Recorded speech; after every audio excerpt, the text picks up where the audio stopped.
નમસ્કાર વિદ્યાર્થી મિત્રો, હું રમેશ વાગડિયા આપ સૌનું સ્વાગત કરું છું આજના લેક્ચરમાં. આજનો લેક્ચર આપણું જે રનિંગ ચેપ્ટર છે કે જે ધોરણ 12નું 6થું ચેપ્ટર છે, આનુવંશિકતાનો આણ્વીય આધાર, એના પરનો 10મો લેક્ચર છે. અગાઉ આ સિરીઝના અથવા તો આ ચેપ્ટરના આપણે ખૂબ જ અગત્યના એવા 9 લેક્ચર અને વચ્ચે લીધેલા જે બૂસ્ટર લેક્ચર છે એ આપણે જોઈ ગયા છીએ. જેમ કે છેલ્લો લેક્ચર જે હતો એ આપણો બૂસ્ટર લેક્ચર હતો કે જે આપણે તમને જે પ્રશ્નો સોલ્વ કઈ રીતે કરવા એની અંદર કન્ફ્યુઝન થતું હતું એના સંદર્ભમાં એક એક્સ્ટ્રા લેક્ચર છે એ આપણે મૂક્યો હતો. તો છેલ્લા લેક્ચર એટલે કે લેક્ચર નંબર 9ની અંદર બૂસ્ટર લેક્ચરને આપણે ગણતરીમાં નથી લીધા કેમ કે એ આપણા પ્રેક્ટિસ માટેના હતા. તો છેલ્લે લેક્ચર નંબર 9 જે આપણો હતો સિરીઝનો, એની અંદર આપણે કઈ બાબત વિશે અભ્યાસ કર્યા હતા પહેલાં એની ચર્ચા કરીએ. તો લેક્ચર નંબર 9ની અંદર આપણે એક અગત્યના ટોપિક તરીકે ડીએનએ સ્વયંજનનની જે પ્રક્રિયા છે. ડીએનએ સ્વયંજનન એટલે શું? તો ભાઈ ડીએનએ પોતાના જેવો જ નવો ડીએનએ બનાવવાની પ્રક્રિયા, એને આપણે ડીએનએ સ્વયંજનન કહેતા હતા. તો એ ડીએનએ સ્વયંજનનની પ્રક્રિયા સંદર્ભની વાત કરી હતી.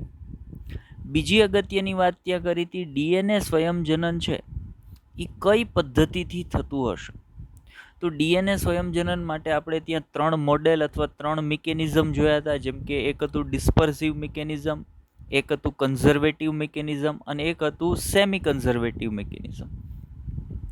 જેમાં પહેલી જે 2 મેથડ હતી, પહેલા 2 મિકેનિઝમ હતા, એની કોઈ વૈજ્ઞાનિક સાબિતી નહોતી મળી એટલે એને સ્વીકૃત ગણતા નથી. પરંતુ ત્રીજું જે મોડેલ હતું, જે સેમી કન્ઝર્વેટિવ મોડેલ હતું, એના સંદર્ભના વૈજ્ઞાનિક પુરાવાઓ છે એ વૈજ્ઞાનિકોએ આપણને આપ્યા હતા. કયા વૈજ્ઞાનિકે આપ્યા હતા? મિસેલ્સન અને સ્ટાલ્ટ નામના વૈજ્ઞાનિકે આપ્યા હતા. શેની અંદર એણે પ્રયોગો કર્યા હતા? ઇસ્ચેરેશિયા કોલાય બેક્ટેરિયાની અંદર પ્રયોગો કર્યા હતા.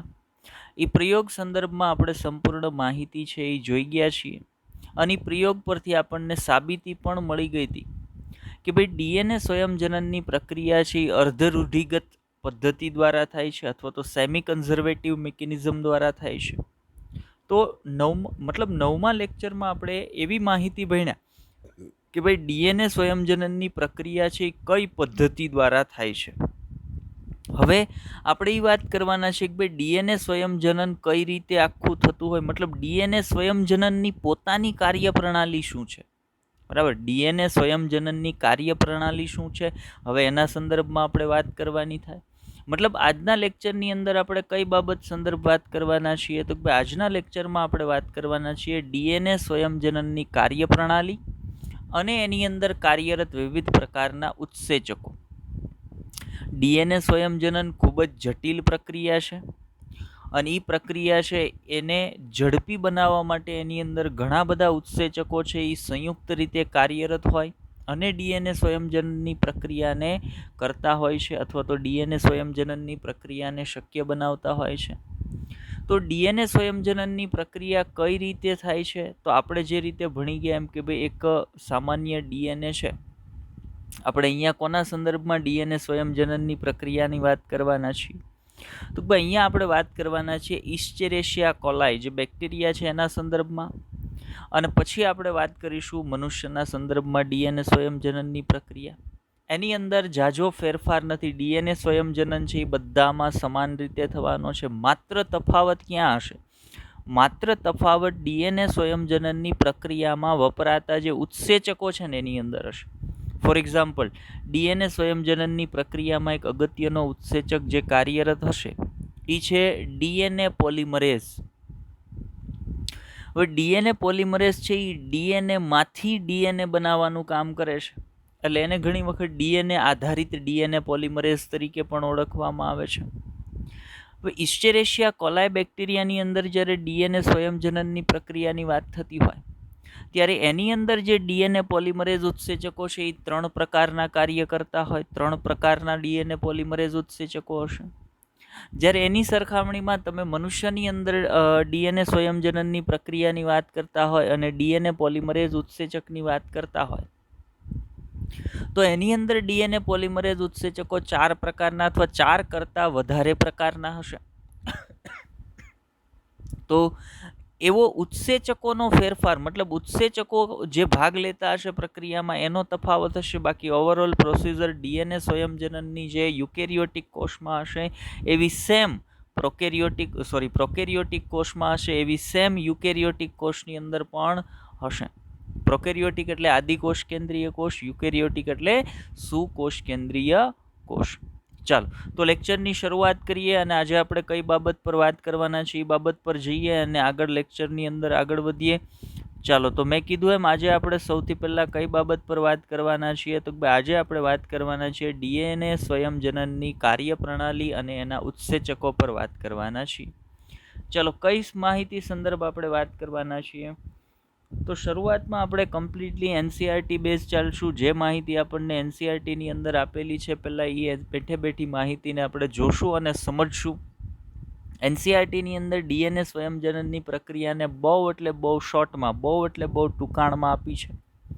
પણ જ્યારે એક્ઝામિનર ક્વેશ્ચન પૂછે છે ત્યારે એ એક્ઝામિનર માત્ર એનસીઆરટીમાં જે ડીએનએ સ્વયંજનન માટેની માહિતી છે એટલામાંથી જ ક્વેશ્ચન નથી પૂછતા, પણ એ ડીએનએ સ્વયંજનનની જે સંપૂર્ણ પ્રક્રિયા, સંપૂર્ણ જે આસ્પેક્ટ છે એના એ બધા કવર કરીને એની અંદરથી જે ક્વેશ્ચન છે એ પૂછતા હોય છે.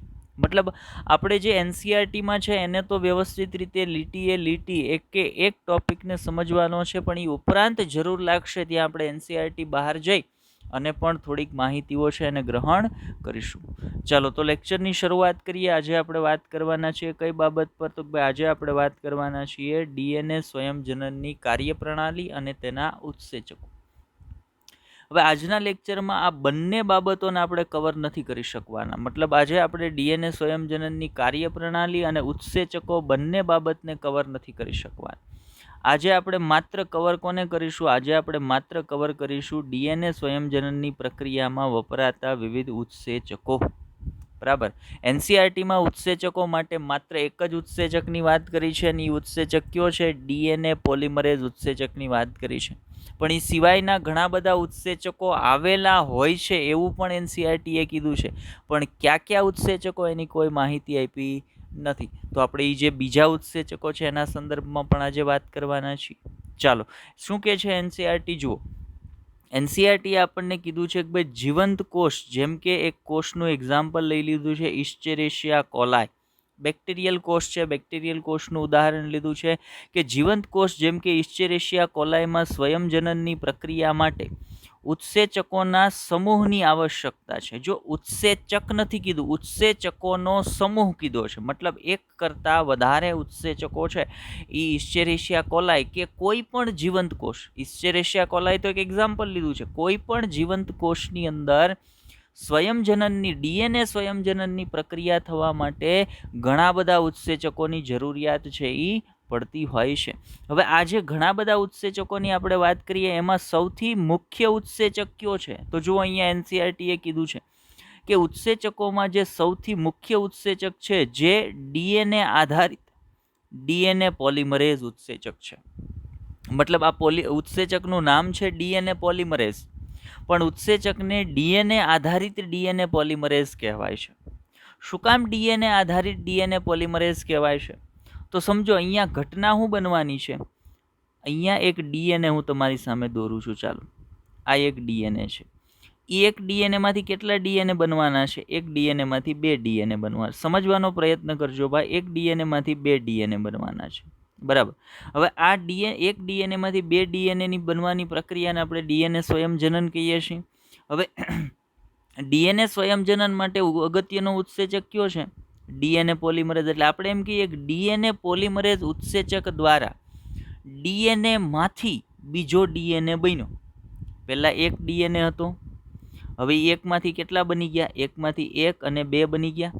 મતલબ ડીએનએ પોલિમરેઝે ડીએનએ માંથી બીજો ડીએનએ બનાવ્યો. મતલબ ડીએનએ પોલિમરેઝે ડીએનએનો આધાર લઈ અને બીજો ડીએનએ બનાવ્યો. મતલબ ડીએનએ પોલિમરેઝ છે એ કોને આધારિત કામ કરે છે? તો ભાઈ ડીએનએને આધારિત જ કામ કરે છે. એટલે એવા ડીએનએ પોલિમરેઝને ડીએનએ આધારિત ડીએનએ પોલિમરેઝ ઉત્સેચક કીધો છે. બરાબર. ચલો આગળ વધીએ. ત્યાર પછી શું કીધું છે? તો ભાઈ તે ડીએનએ પ્રતિકૃતિનો ઉપયોગ કરી ડીઓક્સી ન્યુક્લિયોટાઇડના બહુલીકરણની પ્રક્રિયાને ઉત્પ્રેરિત કરે છે. ઉત્પ્રેરિત કરવું એટલે એનો વેગ વધારવો. બરાબર. હવે ડીએનએની પ્રતિકૃતિનો એટલે આપણે આગળના પ્રયોગ જે ભણ્યા એની અંદર જોયું હતું કે ભાઈ જ્યારે ડીએનએ સ્વયંજનનની પ્રક્રિયા થાય ત્યારે પિતૃ ડીએનએ હોય એની પિતૃ ડીએનએની બંને પોલીન્યુક્લિયોટાઇડ શૃંખલા એકબીજાથી અલગ થઈ જશે અને દરેક પોલીન્યુક્લિયોટાઇડ શૃંખલા છે એ એક ટેમ્પલેટ શૃંખલા તરીકે વર્તશે અને એને આધારિત નવી ડીએનએની શૃંખલા છે એ બનવાની છે. મતલબ અહીંયા શું કીધું છે જુઓ કે તે ડીએનએ પ્રતિકૃતિનો ઉપયોગ કરીને, ડીએનએ પ્રતિકૃતિ એટલે એક જે પોલીન્યુક્લિયોટાઇડ શૃંખલા છે એને આધારિત નવી ડીએનએની શૃંખલા છે એ બનાવે છે. અને નવી ડીએનએની શૃંખલા કઈ રીતે બને? તો ડીએનએની શૃંખલા તો ડીઓક્સી ન્યુક્લિયોટાઇડથી જ બને. મતલબ ઘણા બધા ડીઓક્સી ન્યુક્લિયોટાઇડ છે એવા ઘણા બધા ડીઓક્સી રિબોઝ ન્યુક્લિયોટાઇડને એકબીજા સાથે જોડીએ, મતલબ એનું બહુલીકરણ કરીએ ત્યારે જ નવી ડીએનએની શૃંખલા બને. મતલબ ડીએનએ પ્રતિકૃતિનો ઉપયોગ કરીને, મતલબ ડીએનએની જે જૂની પોલીન્યુક્લિયોટાઇડ શૃંખલા છે એનો ઉપયોગ કરી ડીએનએ પોલિમરેઝ ઉત્સેચક છે એ બીજા ડીઓક્સી રિબોઝ ન્યુક્લિયોટાઇડનું બહુલીકરણ કરી અને નવી ડીએનએની શૃંખલા છે એને બનાવવાની પ્રક્રિયાને ઉત્પ્રેરિત કરે છે, એટલે કે ઝડપી બનાવે છે. જુઓ, આ ઉત્સેચકના સંદર્ભમાં બીજી માહિતી શું આપી છે એનસીઈઆરટીએ? તો ભાઈ આ ઉત્સેચક ઘણો સક્ષમ છે. ઘણો સક્ષમ છે એવું કહેવા પાછળનું રીઝન તો ભાઈ આ ઉત્સેચક છે ને અહીંયા બે કામ કરશે. એક કામ તો સ્પષ્ટ થઈ ગયું કે ડીએનએ આધારે નવો ડીએનએ બનાવવાનું કામ કરે છે. બીજું કામ શું કરશે? સક્ષમ છે એવું શું કામ કીધું છે? જો આગળ જુઓ, કારણ કે ખૂબ જ ઓછા સમયમાં ઘણી બધી સંખ્યામાં ન્યુક્લિયોટાઇડના બહુલીકરણને ઉત્પ્રેરિત કરે છે. હવે તમે યાદ કરો, આપણે આગળ આ ચેપ્ટરમાં ભણી ગયા છીએ કે ભાઈ જે ઇસ્ચેરિશિયા કોલાય બેક્ટેરિયા છે એના સંપૂર્ણ ડીએનએની અંદર ન્યુક્લિયોટાઇડની સંખ્યા કેટલી છે? તો ભાઈ 4.6 ગુણ્યા 10⁶ બેઝ પેર એટલે ન્યુક્લિયોટાઇડની જોડીઓ. એટલા ન્યુક્લિયોટાઇડની જોડીઓ છે, 4.6 ગુણ્યા 10⁶ જેટલી ન્યુક્લિયોટાઇડની જોડીઓ છે એની અંદર આવેલી છે. મતલબ ખૂબ મોટી સંખ્યામાં ન્યુક્લિયોટાઇડની જોડીઓ છે. એટલી ન્યુક્લિયોટાઇડની જોડીઓ એ કેટલા સમયમાં બનાવે છે? તો હમણાં ઇસ્ચેરિશિયા કોલાય સંદર્ભનો 9મા લેક્ચરમાં જે એક્સપેરિમેન્ટ ભણ્યા હતા એની અંદર તમે જોયું હોય કે એક ઇકોલાય બેક્ટેરિયાને એકમાંથી બે બનતા, એક ઇસ્ચેરિશિયા કોલાય બેક્ટેરિયાને એકમાંથી બે ઇસ્ચેરિશિયા કોલાય બનતા લાગતો સમય કેટલો હતો? તો આપણે જાણીએ છીએ લાગતો સમય હતો 20 મિનિટ. 20 મિનિટમાં એક વખત એક ઇસ્ચેરિશિયા કોલાય બેમાં ફેરવાઈ જતું હતું. મતલબ આ ઇસ્ચેરિશિયા કોલાયનો ડીએનએ છે એ ડબલ થઈ ગયો હશે. મતલબ ડીએનએનું સ્વયંજનન કર્યું હશે ત્યારે જ એના જેવો નવો ડીએનએ બન્યો હશે. તો 20 મિનિટની અંદરથી અમુક સમય, 20 મિનિટમાંથી કેટલો સમય? 20 મિનિટમાંથી 18 મિનિટનો સમય. 20 મિનિટમાંથી એક ઇસ્ચેરિશિયા કોલાયને એકમાંથી બે બનતા 20 મિનિટનો સમય લાગે છે. એ 20 મિનિટમાંથી 18 મિનિટ ડીએનએનું સ્વયંજનન થવા માટે સમય લાગે છે. તો આપણે એમ કહી શકીએ કે 18 મિનિટની અંદર જો ડીએનએ પોલિમરેઝ ઉત્સેચક 18 મિનિટની અંદર 4.6 ગુણ્યા 10⁶ જેટલી ન્યુક્લિયોટાઇડની જોડીઓ છે એને બનાવી નાખે છે. મતલબ એ ખૂબ જ ઝડપથી કામ કરે છે, એટલે એમ કીધું છે કે એ સક્ષમ ઉત્સેચક છે. જો અહીંયા વાંચીએ આપણે કે ઇકોલાયમાં 4.6 ગુણ્યા 10⁶ બેઝ પેર જોવા મળે છે. તેની સરખામણી મનુષ્યની સાથે કરીએ તો મનુષ્યના દ્વિકીય ડીએનએમાં ન્યુક્લિયોટાઇડની જોડીઓની સંખ્યા કેટલી? 6.6 ગુણ્યા 10⁹ જેટલી 9 બેઝ પેર જેટલી ન્યુક્લિયોટાઇડની સંખ્યા છે એ આવેલી છે મનુષ્યના ડીએનએની અંદર. તો આપણે એની સાથે એની કમ્પેરિઝન કરીએ છીએ. કોની સાથે? ઇસ્ચેરિશિયા કોલાયની અંદર જે ન્યુક્લિયોટાઇડની જોડીઓની સંખ્યા છે એની કમ્પેરિઝન આપણે કોની સાથે કરીએ છીએ? મનુષ્યના ડીએનએ સાથે કરીએ છીએ. આ બે આંકડા ઇમ્પોર્ટન્ટ છે. સંખ્યા એનસીઈઆરટીએ જે આપી હોય ઇમ્પોર્ટન્ટ જો હોય યાદ રાખવાની છે આપણે. હવે જેમાં સ્વયંજનન પૂર્ણ થતાં, આગળ મેં તમને વાત કરી એમાં જેમાં સ્વયંજનન પૂર્ણ થવા માટે 18 મિનિટનો સમય લાગે છે. ડીએનએ સ્વયંજનન પૂર્ણ થવા માટે, બેક્ટેરિયાને એકમાંથી બે બનવા માટે 20 મિનિટનો સમય લાગે. જેમાં ડીએનએ સ્વયંજનન ઇસ્ચેરિશિયા કોલાયમાં થવા માટે કેટલો સમય લાગે? 18 મિનિટનો સમય લાગે. આનો અર્થ એ થાય કે ડીએનએ પોલિમરેઝ ઉત્સેચકના બહુલીકરણનો દર, બહુલીકરણ એટલે તો ભાઈ ન્યુક્લિયોટાઇડને જોડવાનો દર, મતલબ અહીંયા ન્યુક્લિયોટાઇડ છે એમાંનો આમ છૂટા પડ્યા છે અને અહીંયા પોલીન્યુક્લિયોટાઇડ શૃંખલા બને છે, તો એક ન્યુક્લિયોટાઇડ એમાં બીજો જોડવાનો, ત્રીજો જોડવાનો, ચોથો, પાંચમો, આને ન્યુક્લિયોટાઇડનું બહુલીકરણ કહેવાય. તો ન્યુક્લિયોટાઇડના બહુલીકરણનો દર ડીએનએ પોલિમરેઝ ઉત્સેચકનો કેટલો છે? તો ભાઈ 2000 બેઝ પેર, 2000 ન્યુક્લિયોટાઇડની જોડીઓ પ્રતિ 1 સેકન્ડ. મતલબ ઉત્સેચક ખૂબ જ ઝડપી કામ કરે છે. એ 1 સેકન્ડમાં પોલીન્યુક્લિયોટાઇડ શૃંખલાની અંદર 2000 ન્યુક્લિયોટાઇડની જોડીઓને જોડી દે છે. પોલીન્યુક્લિયોટાઇડ શૃંખલા બનાવી છે, મતલબ એમાં એક ન્યુક્લિયોટાઇડ જોડતો જવો પડે. એ કામ કોણ કરે છે? ડીએનએ પોલિમરેઝ ઉત્સેચક કરે છે. અને એની ઝડપ શું છે? તો ભાઈ 1 સેકન્ડમાં 2000 ન્યુક્લિયોટાઇડની જોડીઓને જોડી દે છે. એનું બહુલીકરણ છે એ કરી નાખે છે. બીજી વાત, આ માત્ર બહુલીકરણને ઝડપી નથી કરતા, પરંતુ બીજું એક કામ કરે. મેં આગળ જ્યારે સક્ષમ ઉત્સેચકની વાત કરી ત્યારે કીધું હતું કે માત્ર એક કામ નથી કરતો, પણ બીજું કામ શું કરે છે? પ્રક્રિયાને ચોકસાઈથી ઉત્પ્રેરિત કરે છે. કારણ ડીએનએ સ્વયંજનન એ કંઈ એવી પ્રક્રિયા નથી કે ભાઈ ચાલો એ જેમ થાય એમ કરે રાખો, એમાં કંઈ ભૂલ થઈ જશે, ચાલી જશે. નહીં, ડીએનએ સ્વયંજનનની પ્રક્રિયામાં એક સામાન્ય મિસ્ટેક થાય, એ ડીએનએની અંદર વિકૃતિ પ્રેરે, અને ડીએનએની અંદર વિકૃતિ થાય, જનીનની અંદર વિકૃતિ થાય. એટલે આપણે આગળ ભણી ગયા કે જનીનિક વિકૃતિઓ અથવા તો જનીનિક ખામીઓ, જનીનિક રોગ છે એ ઉત્પન્ન થતા હોય. તો એ ક્યારે થઈ શકે? તો ભાઈ જ્યારે ડીએનએ સ્વયંજનન દ્વારા દરમિયાન કોઈ ભૂલ રહી જાય, ડીએનએ પોલિમરેઝ ઉત્સેચક દ્વારા કોઈ ભૂલ રહી જાય, તો એ ભૂલના પરિણામ સ્વરૂપે ડીએનએમાં વિકૃતિ થાય, અને વિકૃતિના પરિણામ સ્વરૂપે વ્યક્તિને રોગ છે એ થતો હોય, જનીનિક ખામી છે એ થતી હોય છે. પણ એવું સામાન્ય સ્થિતિઓમાં થતું નથી. કારણ તો ભાઈ આ ઉત્સેચક છે એ એક તો ખૂબ જ ઝડપી કામ કરે છે, અને બીજું ખૂબ જ ચોકસાઈપૂર્વક કામ કરે છે. જો સ્વયંજનનમાં કોઈ પણ ભૂલના કારણે વિકૃતિ ઉદ્ભવે છે, અને વિકૃતિના પરિણામ સ્વરૂપે વિવિધ પ્રકારની જનીનિક ખામીઓ છે એ ઉત્પન્ન થતી હોય છે. તદુપરાંત બીજી વાત આપણે એ સિવાયની શું કરવાની છે? તો ભાઈ તદુપરાંત ઉર્જાની દ્રષ્ટિએ આ ખૂબ જ ખર્ચાળ પ્રક્રિયા છે. કઈ પ્રક્રિયા? ડીએનએ સ્વયંજનનની પ્રક્રિયા. હવે અહીંયા ડીએનએ સ્વયંજનન થવા માટે ખૂબ જ વધારે પ્રમાણમાં શક્તિની જરૂર પડે, અને આપણે જાણીએ છીએ સજીવ શરીરમાં શક્તિનો સ્ત્રોત કોણ? શક્તિનો અણુ કોને કહેવાય? એડેનોસાઇન ટ્રાઇફોસ્ફેટ, એટીપીને શક્તિનો અણુ કહેવાય. પણ જ્યારે ડીએનએ સ્વયંજનનની પ્રક્રિયા થાય ને, ત્યારે એક ન્યુક્લિયોટાઇડને પોલીન્યુક્લિયોટાઇડ શૃંખલામાં જોડવા, પછી બીજાને જોડવો, પછી ત્રીજાને જોડવો, એમ દરેક એક ન્યુક્લિયોટાઇડને જોડવા માટે જે શક્તિની જરૂર પડશે, એ શક્તિ એટીપીના સ્વરૂપમાં નહીં વપરાય, પણ એ શક્તિ વપરાશે deoxy ribonucleotide triphosphate. Deoxy ribonucleotide triphosphate. હવે આવું શું કામ થયું?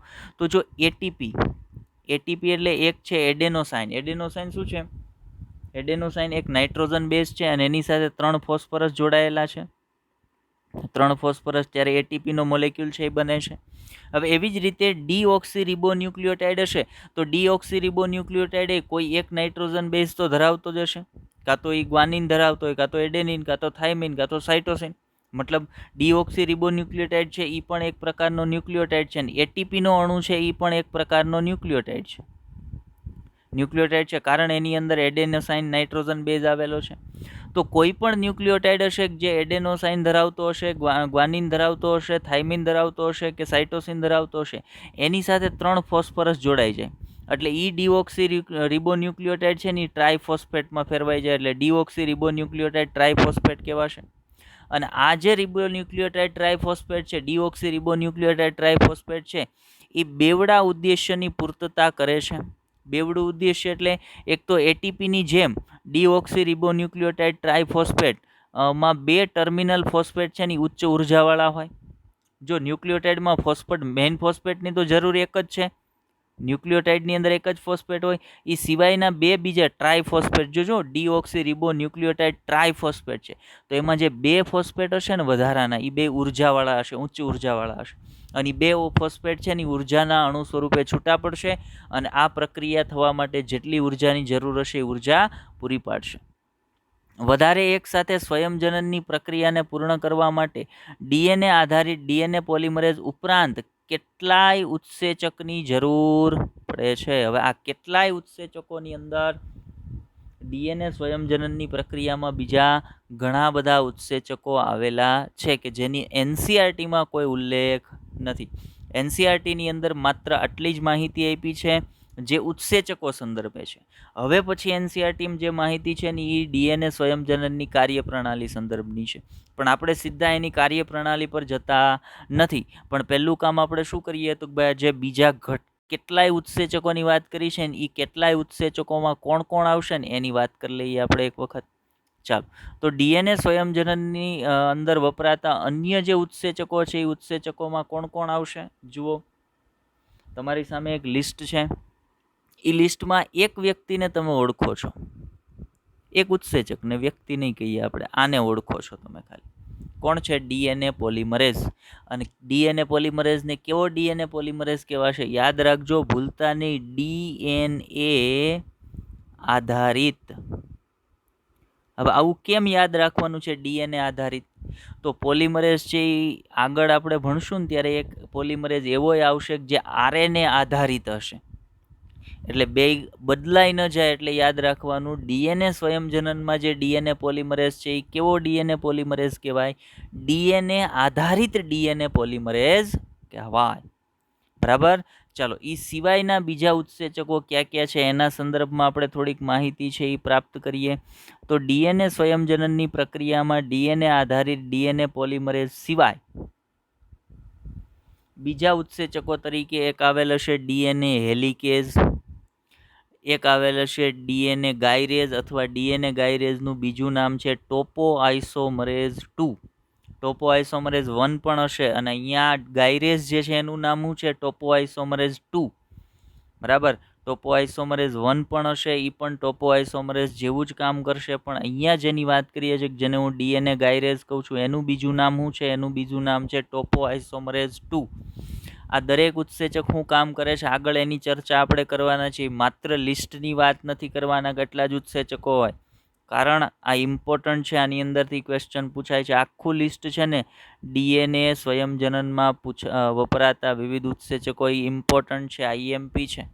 મારે બધા જ વિશે યાદ રાખવાનું છે, બધા વિશે માહિતી છે એ યાદ રાખવાની છે. ચલો આગળ વધીએ. પહેલો થયો ડીએનએ હેલિકેઝ, બીજો છે ડીએનએ ગાયરેઝ અથવા એને કહેવાય ટોપોઆઇસોમરેઝ 2. ત્યાર પછી છે single strand binding protein, SSB protein. Single strand binding protein. અહીંયા સિંગલ સ્ટેન્ડ લખાણું છે, અહીંયા સ્ટ્રેન આવશે. સ્ટ્રેન એટલે શૃંખલા. બે પોલીન્યુક્લિયોટાઇડ શૃંખલા છે અને બે સ્ટ્રેન્ડ કહેવાય ને, ડીએનએની બંને સ્ટ્રેન્ડ. હવે સ્ટ્રેન્ડ એટલે શૃંખલા, બરાબર. તો અહીંયા સિંગલ સ્ટ્રેન્ડ એટલે એક સ્ટ્રેન્ડની વાત કરી છે, સિંગલ સ્ટ્રેન્ડ બાઇન્ડિંગ પ્રોટીન. એનું કાર્ય સમજશું એટલે ખબર પડી જશે કે એને શું કામ સિંગલ સ્ટ્રેન્ડ બાઇન્ડિંગ પ્રોટીન કીધું છે. તો ડીએનએ સ્વયંજનનમાં હેલિકેઝ હશે, ગાયરેઝ હશે, સિંગલ સ્ટ્રેન્ડ બાઇન્ડિંગ પ્રોટીન હશે. ત્યાર પછી એક ઉત્સેચક હશે પ્રાઇમેઝ. પ્રાઇમેઝ શું છે? એક પ્રકારનો આરએનએ પોલિમરેઝ છે.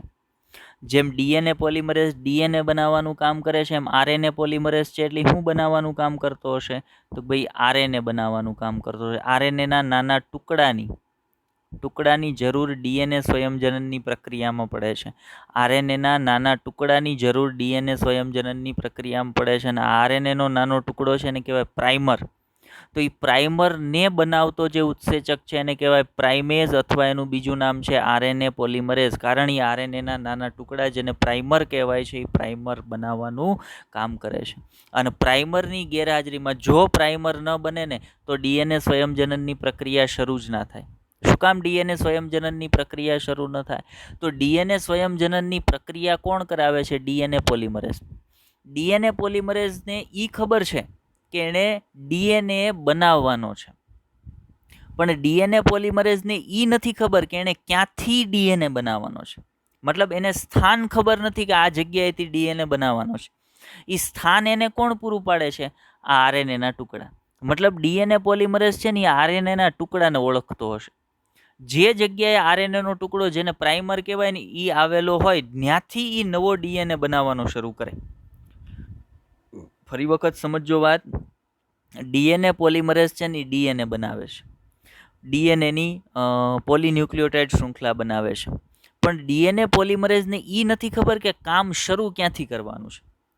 એને કામ ક્યાંથી શરૂ કરવાનું છે એ માહિતી ડીએનએ પોલિમરેઝને કોણ આપશે? આરએનએનો એક નાનો ટુકડો, એને કહેવાય આરએનએ પ્રાઇમર. એ આરએનએ પ્રાઇમર જે જગ્યાએ હાજર હશે ને ડીએનએ પોલિમરેઝ એ જગ્યાએથી નવી પોલીન્યુક્લિયોટાઇડ શૃંખલા બનાવવાનું શરૂ કરી દેશે. બરાબર, એટલે આરએનએ પ્રાઇમર જે પ્રાઇમેઝ ઉત્સેચક દ્વારા બને છે એ પણ ઇમ્પોર્ટન્ટ છે. એટલે આરએનએ પ્રાઇમેઝ ઉત્સેચક અથવા પ્રાઇમેઝ ઉત્સેચક પણ ઇમ્પોર્ટન્ટ છે. ત્યાર પછીનો ઉત્સેચક છે ડીએનએ પોલિમરેઝ.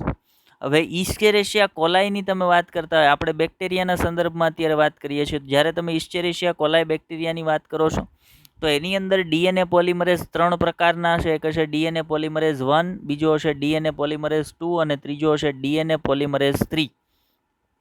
જેમાં સૌથી ઇમ્પોર્ટન્ટ કોણ છે? સૌથી ઇમ્પોર્ટન્ટ છે ડીએનએ પોલિમરેઝ 3. ડીએનએ પોલિમરેઝ 3 આ સૌથી ઇમ્પોર્ટન્ટ છે. નવી પોલીન્યુક્લિયોટાઇડ શૃંખલા બનાવવાનું કામ કોણ કરે છે? DNA polymerase 3. તો પ્રશ્ન એ થાય ડીએનએ પોલિમરેઝ 1 અને ડીએનએ પોલિમરેઝ 2 બે શું કરે છે? એની વાત આગળ કરીશી. એરર જેટલો ડીએનએ સ્વયંજનન દરમિયાન જેટલો એરર આવશે, જેટલી ભૂલ આવે એ ભૂલ સુધારવાનું કામ છે ને એ પોલિમરેઝ 1 અને પોલિમરેઝ 2નું હોય. આગળ એ સંદર્ભમાં વધારે વાત કરીશ. અને પછી 6થા નંબર પર જે ઉત્સેચક છે એ છે ડીએનએ લાઇગેઝ. લાઇગેઝ છે એ લાઇગેશનનું કામ કરે. લાઇગેશન કરવું એટલે જોડવું. લાઇગેઝ છે એ લાઇગેશનનું કામ કરે. લાઇગેશન એટલે જોડવું. બરાબર. જ્યારે મેં હમણાં વાત કરી ને કે ડીએનએની શૃંખલા બનવાની નવી પોલીન્યુક્લિયોટાઇડ શૃંખલાની બનવાની શરૂ થશે ને ત્યાં વચ્ચે શું ઉમેરાશે? આરએનએનો એક નાનો ટુકડો ઉમેરાય. હવે એક વખત સંપૂર્ણ પોલીન્યુક્લિયોટાઇડ શૃંખલા બની જાય ને એટલે એની વચ્ચે જેટલા આરએનએના ટુકડા ઉમેરાણા હોય ને એ બધા આરએનએના ટુકડાને ત્યાંથી દૂર કરી નાખવામાં આવે. હવે તમે પોલીન્યુક્લિયોટાઇડ શૃંખલામાં વચ્ચે જે જગ્યાએ આરએનએના ટુકડા ઉમેરાણા હતા ત્યાંથી એને દૂર કરી નાખો એટલે શું થાય? તો એટલે જગ્યા થઈ જાય વચ્ચે. જો અહીંયા હું તમને સમજાવું. આ એક પોલીન્યુક્લિયોટાઇડ શૃંખલા આવી રીતે બને છે અને એની વચ્ચે અહીંયા બધે આરએનએના નાના ટુકડા આવેલા છે. અહીંયા આ પહેલા આરએનએના ટુકડાથી બનવાની શરૂ થઈ હતી. હવે જ્યારે સંપૂર્ણ પોલીન્યુક્લિયોટાઇડ શૃંખલા બની જાય ને એટલે આરએનએના ટુકડાને અહીંયાથી દૂર કરી નાખવામાં આવે. હવે આરએનએના ટુકડા દૂર કરી નાખ્યા એટલે ડીએનએની જે શૃંખલા હતી એની વચ્ચે ખાલી જગ્યા પડી ગઈ. આ ખાલી જગ્યાને બુરવાનું કામ કોણ કરશે? આ ખાલી જગ્યાને બુરવાનું કામ કરશે ડીએનએ લાઇગેઝ ઉત્સેચક. એ આવી રીતે આ ખાલી જગ્યાને પૂરી અને સંપૂર્ણ ડીએનએની જે શૃંખલા છે એને આખી બનાવી દેશે. મતલબ એ લાઇગેશનનું જોડવાનું કામ કરે છે. તો મતલબ અહીં દર્શાવેલ આ જે 6 ઉત્સેચકો છે એ 6 ઉત્સેચકો ભેગા મળી અને ડીએનએ સ્વયંજનનની પ્રક્રિયાને કરાવતા હોય છે. ચાલો એક પછી એક તમામ ઉત્સેચક જે આપણે અહીંયા જોયા એને એક પછી એક એનો કાર્યપ્રણાલી જોતા જઈએ. આ દરેક ઉત્સેચક વિશે થોડી ઘણી માહિતી પ્રાપ્ત કરીએ અને આગળ વધીએ. તો સૌથી પહેલો ઉત્સેચક આપણે જે જોવાનો છે એ છે ડીએનએ હેલિકેઝ. હવે હેલિકેઝ એને નામ શું કામ આપ્યું છે? તો ડીએનએના જે કુંતલ હોય ને, આપણને ખબર છે કે આપણો ડીએનએ છે અથવા તો ડીએનએ છે એ દ્વિકુંતલાકાર મોડેલ છે. તો કુંતલ માટે બીજો એક શબ્દ વપરાય હેલિકલ. હેલિકલ એને કુંતલ કહેવાય. તો હેલિકેઝ ઉત્સેચક એવો ઉત્સેચક છે જે હેલિકલને ખોલે છે. એટલે ડીએનએના કુંતલને ખોલતો ઉત્સેચક એને હેલિકેઝ ઉત્સેચક કહેવાય. માનો જો ડીએનએ કુંતલ આકારે વીંટળાયેલો હોય ને તો નવો ડીએનએ બનાવવો મુશ્કેલ છે અથવા તો નવો ડીએનએ ન બની શકે. કેમ કે આપણે ગઈકાલે જે 9મા લેક્ચરમાં જે પ્રયોગ જોયો એની અંદર એ વાત કરતા હતા કે ડીએનએ સ્વયંજનન થવા માટે પિતૃ ડીએનએની બંને પોલીન્યુક્લિયોટાઇડ શૃંખલા એકબીજાથી છૂટી પડી જવી જોઈએ. હવે બંને પોલીન્યુક્લિયોટાઇડ શૃંખલાને એકબીજાથી છૂટી પાડવી હોય તો કરવું શું પડે? તો ભાઈ એની વચ્ચે જે કુંતલો છે એની વચ્ચે જે હેલિકલ છે એ હેલિકલને ખોલવા પડે. તો એ હેલિકલને ખોલવાનું કામ કોના દ્વારા થાય છે? તો જે ઉત્સેચક દ્વારા થાય ને એને હેલિકેઝ કહેવાય. શું કીધું? જો ડીએનએ હેલિકેઝનું કાર્ય ડીએનએના કુંતલોને ખોલવા તથા બંને પોલીન્યુક્લિયોટાઇડ શૃંખલા વચ્ચે આવેલા હાઇડ્રોજન બંધને તોડી બંને પોલીન્યુક્લિયોટાઇડ શૃંખલાને એકબીજાથી અલગ કરવાનું છે. મતલબ હેલિકેઝ શું કામ કરે છે? તો આ ડીએનએના જે કુંતલો આવેલા છે એને ખોલી નાખશે. બીજું, બંને ડીએનએની જે બંને પોલીન્યુક્લિયોટાઇડ શૃંખલા છે તો એ સામસામે પોલીન્યુક્લિયોટાઇડ શૃંખલાના જે નાઇટ્રોજન બેઝ હોય એડેનિન અને થાઇમિન, ગ્વાનિન અને સાઇટોસિન એની વચ્ચે હાઇડ્રોજન બંધ હોય. જેમ કે એડેનિન અને થાઇમિન વચ્ચે કેટલા હોય? 2 હાઇડ્રોજન બંધ હોય. ગ્વાનિન અને સાઇટોસિન વચ્ચે 3 હાઇડ્રોજન બંધ હોય, તો એ હાઇડ્રોજન બંધને તોડી ડીએનએના કુંતલો ખોલી હાઇડ્રોજન બંધને તોડી અને બંને પોલીન્યુક્લિયોટાઇડ શૃંખલાને અલગ કરવાનું કામ કોનું છે? તો ભાઈ અલગ કરવાનું કામ હેલિકેઝ ઉત્સેચકનું છે. ચલો, આ ઉત્સેચક છે, આ ઉત્સેચક ખૂબ મોટા પ્રમાણમાં એટીપી સ્વરૂપમાં શક્તિનો વપરાશ કરશે. હવે આગળ મેં તમને કીધું હતું ડીએનએ સ્વયંજનનમાં એટીપી સ્વરૂપનો શક્તિનો વપરાશ નથી થતો, પણ જે ન્યુક્લિયોટાઇડ છે એ ટ્રાઇફોસ્ફેટ સ્વરૂપે શક્તિ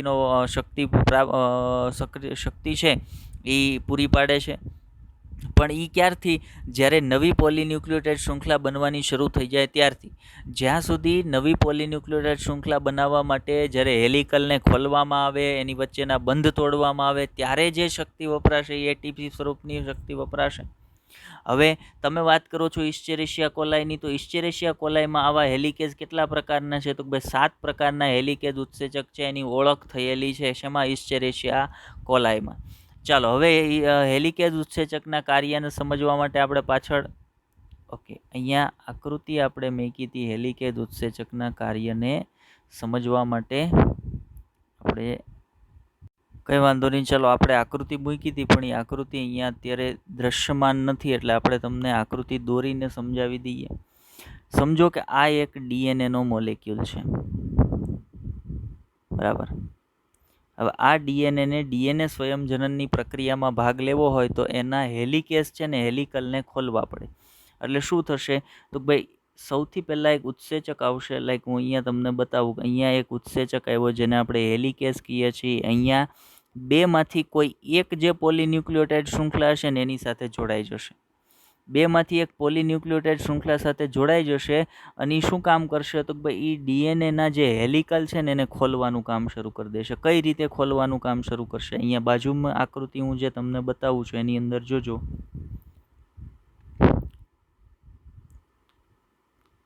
ચલો, એને પહેલું હેલિકલ ખોલી નાખ્યું છે.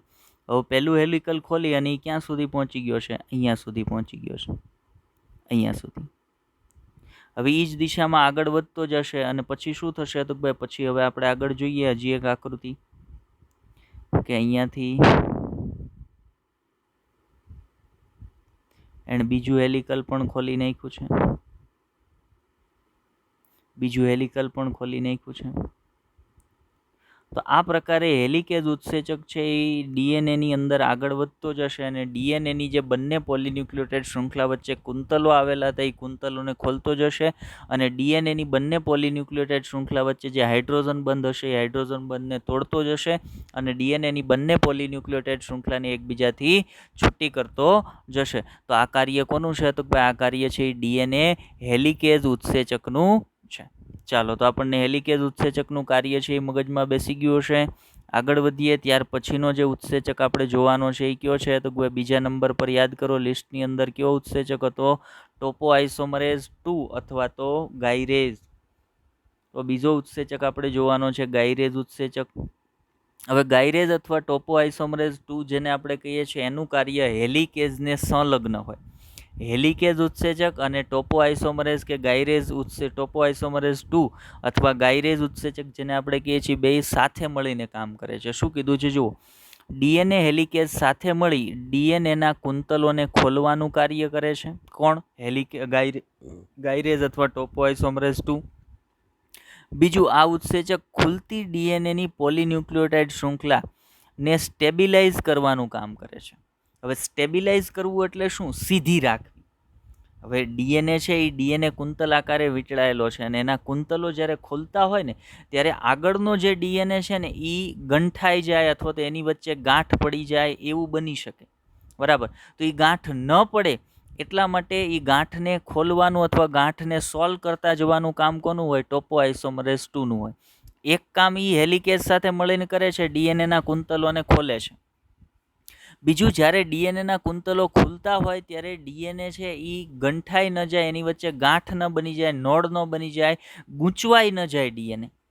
તો એ ડીએનએ જે જગ્યાએ ગૂંચવાતો જશે એ જગ્યાએથી ગૂંચવાયેલા ડીએનએને પાછો સોલ્વ કરવાનું કામ કોણ કરતું જાય? ટોપોઆઇસોમરેઝ 2 કરતો જાય છે.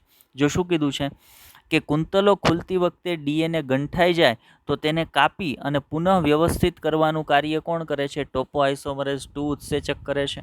ચલો હવે એનું કાર્ય જોઈએ પાછળ. આના માટે આકૃતિ મૂકી છે આપણે. ઓકે, એના માટેની આકૃતિ બહુ સ્પષ્ટ આપણને દેખાય છે. તો એ આકૃતિની અંદર સમજીએ ડીએનએ પોલિમરેઝ ટોપો આઇસોમરેઝ છે એ કઈ રીતે કામ કરે છે. તો જુઓ, વિચારો કે આ જે ડીએનએ છે એ કુંતલ આકારે વીંટળાયેલો હતો ને એની અંદર અહીંયાથી આ હેલિકેઝ ઉત્સેચક છે એ આગળ વધવાનું કામ કરવાનું શરૂ કર્યું છે.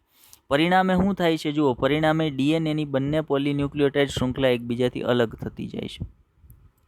આ બે અલગ થતી જાય છે. જેમ જેમ આગળ વધશે હેલિકેઝ અને ગાયરેઝનું સંકુલ જેમ જેમ આગળ વધશે એમ શું થતું જશે? તો એમ ડીએનએની બંને પોલીન્યુક્લિયોટાઇડ શૃંખલા ખુલતી જશે. પણ તમે જુઓ, અહીંયાથી ડીએનએની પોલીન્યુક્લિયોટાઇડ શૃંખલા ખુલે છે તો પાછળની બાજુએ આ ડીએનએ છે એ આમ રીતે ગૂંચવાઈ જાય. જો અહીંયા આંટી પડી ગઈ અથવા ગાંઠ વળી ગઈ આપણે એમ કહી શકીએ. ડીએનએની અંદર અહીંયા ગાંઠ વળી ગઈ, પછી અહીંયા સેજ આગળ ત્યાંથી આવીને જોશો તો અહીંયા ડીએનએની અંદર આંટી વળી ગઈ છે, ગાંઠ પડી ગઈ છે. તો આવું જે ગૂંચળું ડીએનએની અંદર થઈ જાય અથવા તો ડીએનએ આ પ્રકારનો ગંઠાઈ જાય, ગૂંચળું વળી જાય, આંટી વળી જાય ડીએનએની ફરતે, તો એ આંટીને સોલ્વ કરવાનું કામ કોનું છે? ટોપો આઇસોમરેઝનું. જુઓ, આ જે આંટી છે એને મોટી કરીને તમને અહીંયા બતાવી છે. આ ડીએનએની વચ્ચે આંટી પડી ગઈ છે, ગૂંચવાઈ ગયો છે ડીએનએ. હવે જો ડીએનએ આવી રીતે ગૂંચવાઈ ગયેલો રહે તો ડીએનએ સ્વયંજનનની પ્રક્રિયા આગળ ન વધી શકે. તો શું કરશે? તો ભાઈ ટોપો આઇસોમરેઝ 1 અને 2, આમ તો ટોપો આઇસોમરેઝ 2 અને 1 બંને આ સંદર્ભમાં કામ કરશે. તો ટોપો આઇસોમરેઝ 1 શું કરશે? તો ભાઈ ડીએનએને અહીંયાથી કાપી નાખશે. બરાબર, ડીએનએને કાપી અને ડીએનએને ફેરવી અને ડીએનએને સીધો કરી નાખશે. જો અહીંયા દેખાય છે આ ડીએનએ પાછો સીધો થઈ ગયો. હવે એની વચ્ચે કોઈ ગૂંચવાડા નથી, કોઈ આંટી નથી. જો પહેલાં આવી આંટી ઘૂંટી હતી એ આંટી ઘૂંટી પડવાનું કારણ શું?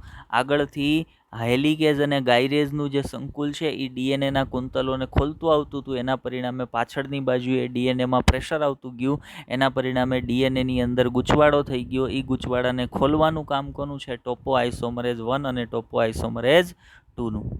તો આ પ્રકારનું કામ છે એ ટોપો આઇસોમરેઝ કરે છે. મતલબ એ ડીએનએને સ્ટેબલ રાખવાનું કામ કરે છે. ડીએનએ જે જગ્યાએ ગૂંચવાઈ જશે ત્યાં એને રિપેર કરી અને એને સ્ટેબલ રાખવાનું કામ કોણ કરે છે? ટોપો આઇસોમરેઝ ઉત્સેચક કરે છે. ચાલો, આ સંદર્ભમાં બીજી એક આકૃતિ આપણે અહીંયા નીચે મૂકી છે. ચલો એની અંદર થોડુંક સમજવાનો પ્રયત્ન કરીએ. ઉપરની આકૃતિમાં આપણને માહિતી ક્લિયર થઈ જ ગઈ હશે, પણ છતાંય આપણે જોઈ લઈએ. ચલો એક વખત અહીંયા આ આકૃતિની અંદર શું કહે છે આપણને. તો અહીંયા જુઓ, અહીંયાથી ડીએનએના કુંતલો. હવે જો બીજી એક અગત્યની વાત એ કરી દઉં કે ડીએનએના કુંતલો ખુલવાની શરૂઆત કોઈ પણ જગ્યાએથી થઈ શકે. એવું નહીં કે ડીએનએના કુંતલો ખુલવાની શરૂઆત, માનો કે ડીએનએ આ પ્રકારે છે. અહીંયા હું તમને એક્ઝામ્પલ તરીકે કહું છું કે આટલો લંબાઈ ધરાવતો ડીએનએ અહીંયા છે તમારી સામે.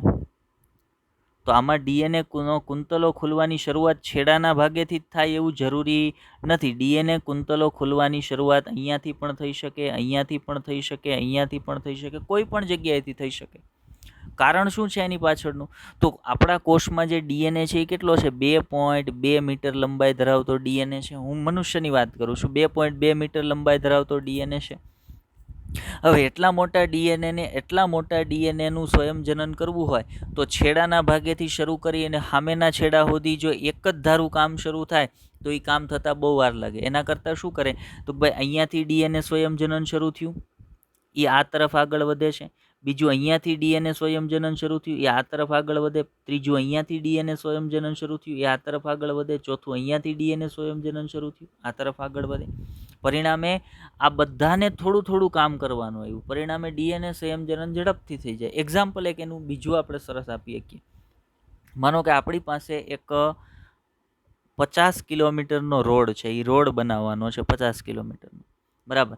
હવે એક જણો એક છેડાથી શરૂ કરીને સામેનો છેડો જે 50 કિલોમીટર પૂરા થાય ત્યાં સુધી અહીંયાથી રોડ બનાવવાનો શરૂ કરે અને અહીંયા સુધી એકલો બનાવે છે, તો એને કેટલો સમય લાગશે?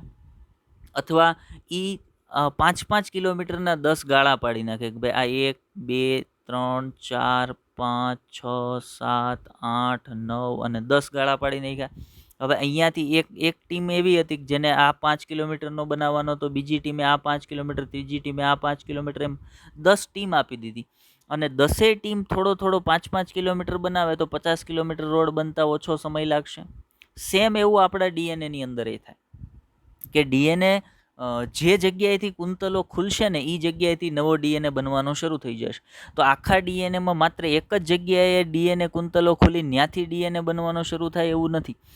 ડીએનએ સંપૂર્ણ ડીએનએની લંબાઈમાં ઘણી બધી જગ્યાએથી એના કુંતલો ખોલવાના શરૂ થશે અને બધી જગ્યાએથી ડીએનએ બનવાનો શરૂ થઈ જતો હોય છે.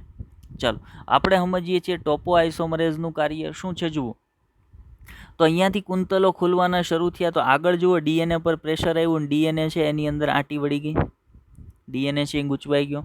હવે એ ડીએનએને કાપી જો અહીંયા બતાવી છે, અહીંયા ડીએનએની અંદર આ પ્રકારની આંટી પડી ગઈ છે.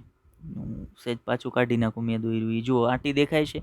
હવે એ આંટીને કાપી અને એને સીધું કરવાનું કામ કોનું છે. જો અહીંયા લખ્યું ટોપો આઇસોમરેઝ 2, એ ટોપો આઇસોમરેઝ 2 એ એને સીધું કરી દીધું. એવી જ રીતે અહીંયા જો આ સુપર કોઇલિંગ થઈ ગયું છે, એટલે કે ડીએનએની અંદર ગૂંચવાડો આંટી વળી ગઈ છે, એને સરખું કરવાનું કામ કોનું છે. ટોપો આઇસોમરેઝ 1 અને ટોપો આઇસોમરેઝ 2નું. મતલબ ટોપો આઇસોમરેઝ 1 અને ટોપો આઇસોમરેઝ 2, ખાસ કરીને ટોપો આઇસોમરેઝ 2 જેને આપણે ગાયરેઝ કહીએ છીએ, એ ડીએનએને સ્ટેબલ કરવાનું, સ્ટેબિલાઇઝ રાખવાનું, કે એની ડીએનએના કુંતલો જ્યારે ખુલતા હોય ત્યારે એની અંદર જે આંટીઓ ચડી જાય છે એને સ્ટેબલ કરવાનું કામ કોનું છે. તો ભાઈ ટોપો આઇસોમરેઝનું છે. ચાલો તો બીજો ઉત્સેચક પણ આપણે સમજી લીધા. હવે જઈએ થર્ડ ઉત્સેચક જે છે એના પર, અથવા તો ત્રીજું જે છે એ એક પ્રોટીન છે. પ્રોટીનને સિંગલ સ્ટ્રેન્ડ બાઇન્ડિંગ પ્રોટીન કીધું છે. હવે સિંગલ સ્ટ્રેન્ડ બાઇન્ડિંગ પ્રોટીન શું કામ કીધું છે? તો હમણાં જ આપણે સમજ્યા ને કે ડીએનએની ઉપરના બે ઉત્સેચકોએ શું કામ કર્યું હતું. ડીએનએની જે બંને શૃંખલાઓ છે એ શૃંખલાની વચ્ચે જે હાઇડ્રોજન બંધ છે એને તોડી નાખ્યા છે અને શૃંખલાઓને એકબીજાથી અલગ કરી નાખી. હવે હાઇડ્રોજન બંધ કેવા છે, જ્યારે એને તમે તોડી નાખશો ને એટલે એ તૂટી તો જશે, પણ થોડાક સમય પછી પાછા એની રીતે, કોઈ પણ કારણ વગર એની રીતે પાછા બનવાના શરૂ થઈ જશે. મતલબ અહીંયાથી આપણે એમ કહીએ કે ડીએનએ હેલિકેઝ અને ગાયરેઝનું જે સંકુલ છે અહીંયાથી શૃંખલાને અલગ પાડતું આગળ વધતું જાય છે આ દિશાની અંદર, અને પાછળના જે તૂટી ગઈ પાછળની જે શૃંખલાઓ છે એની વચ્ચેના હાઇડ્રોજન બંધ આવી રીતે પાછા જોડાતા જાય છે અને શૃંખલાઓ પાછી આમ ભેગી થતી જાય છે. બરાબર, એવું બની શકે ને, કેમ કે હાઇડ્રોજન બંધ તો પાછા જોડાઈ શકે છે. તો એવું ન થાય એટલા માટે એક વખત જ્યારે શૃંખલાને હેલિકેઝ અને ગાયરેઝનું જે સંકુલ છે એ છૂટું પાડી દે, પછી એના પર એક વિશિષ્ટ પ્રકારના પ્રોટીન છે ને એને જોડી દેવામાં. જેમ જેમ શૃંખલા છે એ છૂટી પડતી જાય એમ એના પર એક બાઇન્ડિંગ પ્રોટીન, જેને સિંગલ સ્ટ્રેન્ડ એટલે એક શૃંખલા, સિંગલ સ્ટ્રેન્ડ એટલે એક પોલીન્યુક્લિયોટાઇડ શૃંખલા, એને સિંગલ સ્ટ્રેન્ડ કહેવાય. તો એ પ્રોટીન એવા છે કે જે સિંગલ સ્ટ્રેન્ડ છે ને એને બાઇન્ડ કરી નાખે, એટલે એ બીજી જે પોલીન્યુક્લિયોટાઇડ શૃંખલા છે ને એની સાથે જોડાઈ શકે નહીં. પરિણામ સ્વરૂપે ડીએનએની બંને પોલીન્યુક્લિયોટાઇડ શૃંખલા એકબીજાથી છૂટી રહે. જો શું કીધું છે કે જ્યારે ડીએનએની બંને શૃંખલા એકબીજાથી અલગ થઈ જાય છે ત્યારબાદ પુનઃ જોડાઈ ન જાય એટલા માટે એના પર સિંગલ સ્ટ્રેન્ડ બાઇન્ડિંગ પ્રોટીન છે એને જોડવામાં આવે છે, અથવા એ જોડાઈ જાય છે. બંને પોલીન્યુક્લિયોટાઇડ શૃંખલા વચ્ચે હાઇડ્રોજન બંધ આવેલા હોય છે, અને હાઇડ્રોજન બંધ એક વખત તમે તોડી નાખો પછી એનાથી આગળ વધી જાવ એટલે પાછા ઓટોમેટિકલી જોડાઈ શકે છે. એટલે એવું ન થાય એટલા માટે એના પર સિંગલ સ્ટ્રેન્ડ બાઇન્ડિંગ પ્રોટીન છે એ જોડી દેવામાં આવે છે, જેથી કરીને છૂટી પડેલી બંને પોલીન્યુક્લિયોટાઇડ શૃંખલા બાદમાં છૂટી જ રહે, પાછી જોડાઈ ન જાય, એની વચ્ચે હાઇડ્રોજન બંધ પાછા ન બની જાય. ચલો એ સંદર્ભમાં આગળ આપણે એકાદી આકૃતિ મૂકી છે એને સમજીએ.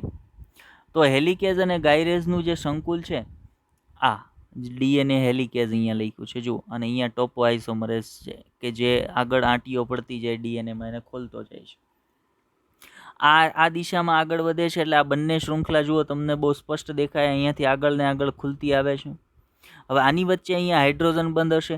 જો આ શૃંખલા આમ હેલિકેઝ છે એ ખોલતો જશે અને પાછળ જો કંઈ નહીં કરે તો એ બે શૃંખલા વચ્ચે હાઇડ્રોજન બંધ પાછા બનતા આવશે અને બંને શૃંખલા પાછી જોડાતી આવશે.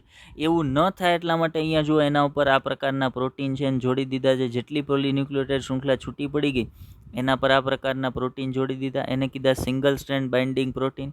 હવે આ શૃંખલા વચ્ચે હાઇડ્રોજન બંધ પાછા બનશે નહીં, એટલે છૂટી પડેલી શૃંખલા છે એ છૂટી રહે, કે જેથી કરીને એના પર નવી પોલીન્યુક્લિયોટાઇડ શૃંખલા છે એ બનાવી શકાય છે. એના પર નવી પોલીન્યુક્લિયોટાઇડ શૃંખલા છે એ બનાવી શકાય છે. ચાલો, તો આ કામ કોનું હતું? સિંગલ સ્ટ્રેન્ડ બાઇન્ડિંગ પ્રોટીનનું હતું. ત્યાર પછી આપણે કોના વિશે વાત કરવાની છે? ત્યાર પછી આપણે વાત કરવાની છે પ્રાઇમેઝ અથવા જેને આરએનએ પોલિમરેઝ ઉત્સેચક પણ કહીએ છીએ. એક પ્રકારનો આરએનએ પોલિમરેઝ ઉત્સેચક છે. હવે આરએનએ પોલિમરેઝ ઉત્સેચક કઈ રીતે કામ કરશે? તો માનો કે હેલિકેઝ અને ગાયરેઝનું જે સંકુલ છે અથવા હેલિકેઝ અને ટોપોઆઇસોમરેઝનું જે સંકુલ છે એણે ડીએનએની આ પોલીન્યુક્લિયોટાઇડ શૃંખલાને એકબીજાથી અલગ પાડી નાખી. હવે આ અલગ પડેલી બંને પોલીન્યુક્લિયોટાઇડ શૃંખલા ટેમ્પલેટ તરીકે વર્તશે અને એના આધારે નવી પોલીન્યુક્લિયોટાઇડ શૃંખલા એના પર બનશે. એ કઈ રીતે બનશે, કોણ બનાવશે? તો ભાઈ ડીએનએ પોલિમરેઝ બનાવવાનો છે. પણ ડીએનએ પોલિમરેઝને એ નથી ખબર કે એ શૃંખલા બનાવવાની ક્યાંથી શરૂ કરવાની છે. એટલે સૌથી પહેલાં આ જે છૂટી પડેલી બંને પોલીન્યુક્લિયોટાઇડ શૃંખલા છે ને એના પર નવી પોલીન્યુક્લિયોટાઇડ શૃંખલા બનવા માટે એના પર આરએનએના ટુકડા છે એ ઉમેરવામાં આવે. એના પર આરએનએના ટુકડા છે એ ઉમેરવામાં આવે. અને આરએનએનો ટુકડો હંમેશા નવી જે શૃંખલા હોય ને એના 5' એન્ડ પર, ડીએનએની જે બંને પોલીન્યુક્લિયોટાઇડ શૃંખલા છે એને છેડા હોય. માનો આનો આ 5' એન્ડ છે તો એ શૃંખલાનો આ 3' એન્ડ થશે અને આ શૃંખલાનો આ 3' એન્ડ છે તો સામેની બાજુ એનો 5' એન્ડ હશે. આપણે આગળ વાત કરી કે ડીએનએની બંને પોલીન્યુક્લિયોટાઇડ શૃંખલા એકબીજાને સમાંતરે અને વિરુદ્ધ દિશામાં ગોઠવાયેલી હોય. અને નવી પોલીન્યુક્લિયોટાઇડ શૃંખલા જે હંમેશા બનશે ને એ પોતાના 5' છેડાથી પોતાના 3' છેડા તરફ બનશે. નવી પોલીન્યુક્લિયોટાઇડ શૃંખલા પોતાના 5' છેડાથી પોતાના 3' છેડા તરફ બને. અને નવી પોલીન્યુક્લિયોટાઇડ શૃંખલાનો 5' છેડો ક્યાં હોય? જૂની પોલીન્યુક્લિયોટાઇડ શૃંખલાના 3' છેડા તરફ હોય. તો જુઓ, નવી પોલીન્યુક્લિયોટાઇડ શૃંખલા છે અહીંયાથી આવી રીતે બનવાની શરૂ થશે. અહીંયા 5' છેડો નવી પોલીન્યુક્લિયોટાઇડ શૃંખલાનો હશે કેમ કે ત્યાં જૂની પોલીન્યુક્લિયોટાઇડ શૃંખલાનો 3' છે એટલે અહીંયા 5' થાય. તો સામેની શૃંખલામાં અહીંયા 5' છેડો છે તો ત્યાં તો 5' છેડો ન આવી શકે ને અહીંયા 3' છે તો ત્યાં તો હજી હેલિકલ ખુલ્યા નથી તો અહીંયા 3' ગણી લેવાનું, અહીંયા 3' ગણી લેવાનું અને ત્યાંથી નવી પોલીન્યુક્લિયોટાઇડ બનવાની શરૂ થાય. તો જે જગ્યાએથી નવી પોલીન્યુક્લિયોટાઇડ શૃંખલા બનવાની શરૂ કરવાની હોય ત્યાં સૌથી પહેલાં શું થાય? આરએનએનો એક આવો નાનો ટુકડો ઉમેરાય. આરએનએનો નાનો ટુકડો ઉમેરાયા બાદ એના પર નવી પોલીન્યુક્લિયોટાઇડ શૃંખલા આ રીતે 5' to 3' બનવાની શરૂ થાય. પણ 5' to 3' કોનું? નવી જે શૃંખલા બને છે ને એનું 5' to 3'. તો નવી શૃંખલાનો આ 5' છેડો થયો અને આ 3' થયો કેમ કે જૂની શૃંખલાનો અહીંયા 5 હોય તો નવી શૃંખલાનો અહીંયા 3 આવવો જોઈએ. એવી જ રીતે જૂની શૃંખલાનો અહીંયા 3 છે તો નવી શૃંખલાનો અહીંયા 5' આવશે. અને નવી શૃંખલા મેં કીધું એમ 5 થી કઈ બાજુ બને? 5 થી 3 બાજુ બને, આ દિશામાં બનશે. તો જે જગ્યાએથી નવી પોલીન્યુક્લિયોટાઇડ શૃંખલા બનવાની શરૂ થવાની ત્યાં પહેલાં આરએનએનો એક નાનો ટુકડો ઉમેરાવવો જરૂરી છે અને આરએનએ પ્રાઇમર કહેવાય. અને આરએનએ પ્રાઇમર કોણ ઉમેરે? પ્રાઇમેઝ ઉત્સેચક ઉમેરે. એટલા માટે એનું બીજું નામ આરએનએ પોલિમરેઝ પણ છે. ચાલો હવે સમજીએ. આ ઉત્સેચક નવી પોલીન્યુક્લિયોટાઇડ શૃંખલાના નિર્માણની શરૂઆત થવા માટે આરએનએનો નાનો ટુકડો ઉમેરે છે જેને આરએનએ પ્રાઇમર કહેવાય. ઇમ્પોર્ટન્ટ વાત છે, આરએનએ પ્રાઇમર યાદ રાખજો ભાઈ. બરાબર. આરએનએ પ્રાઇમર ડીએનએ પોલિમરેઝને કાર્ય શરૂ કરવા માટે સ્થાન પૂરું પાડે છે. આરએનએ પ્રાઇમર છે એ સ્થાન પૂરું પાડે જ્યાંથી ડીએનએ પોલિમરેઝ પોતાના કાર્યની શરૂઆત કરે, એટલે કે નવી પોલીન્યુક્લિયોટાઇડ શૃંખલા બનાવવાની શરૂઆત કરે છે. ચાલો, તો આ કાર્ય કોનું થઈ ગયું? પ્રાઇમેઝનું કાર્ય થઈ ગયું. પ્રાઇમેઝના કાર્યને સમજવા માટે એક આકૃતિ આપણે અહીંયા નીચે રાખી છે. ચાલો એને જોઈ લઈએ ફટાફટ. તો આ આખો ડીએનએ છે. આ ડીએનએની બંને પોલીન્યુક્લિયોટાઇડ શૃંખલા આમ અલગ પડી ગઈ છે. આ જૂની પોલીન્યુક્લિયોટાઇડ શૃંખલા છે, બરાબર. અને એના પર નવી પોલીન્યુક્લિયોટાઇડ શૃંખલા છે એ બનવાની છે. તો જુઓ, નવી પોલીન્યુક્લિયોટાઇડ શૃંખલા બનવા માટે અહીંયા તમને દેખાતો હશે કે રેડ કલરનો નાનો ટુકડો ઉમેરાણો છે. નવી પોલીન્યુક્લિયોટાઇડ શૃંખલામાં અહીંયા રેડ કલરનો એક નાનો ટુકડો ઉમેરાણો છે, બરાબર. હવે રેડ કલરનો નાનો ટુકડો જો જૂની શૃંખલાનો અહીંયા 5' છેડો છે તો નવી શૃંખલાનો અહીંયા 3' છેડો થશે. તો નવી શૃંખલાનો 5' છેડો અહીંયા થાય એટલે આરએનએ પ્રાઇમર આરએનએનો નાનો ટુકડો અહીંયા ઉમેરાણો. હવે અહીંયા જૂની શૃંખલાનો 3' છેડો છે એટલે નવી શૃંખલાનો 5' અહીંયા થાય એટલે આરએનએનો નાનો ટુકડો અહીંયા ઉમેરાણો. અને જ્યાં આરએનએનો નાનો ટુકડો ઉમેરાણો ત્યાંથી આગળ નવી શૃંખલા બનવાની આવી રીતે શરૂ થઈ ગઈ. અહીંયા જ્યાં ઉમેરાણો ત્યાંથી નવી શૃંખલા બનવાની આવી રીતે શરૂ થઈ ગઈ.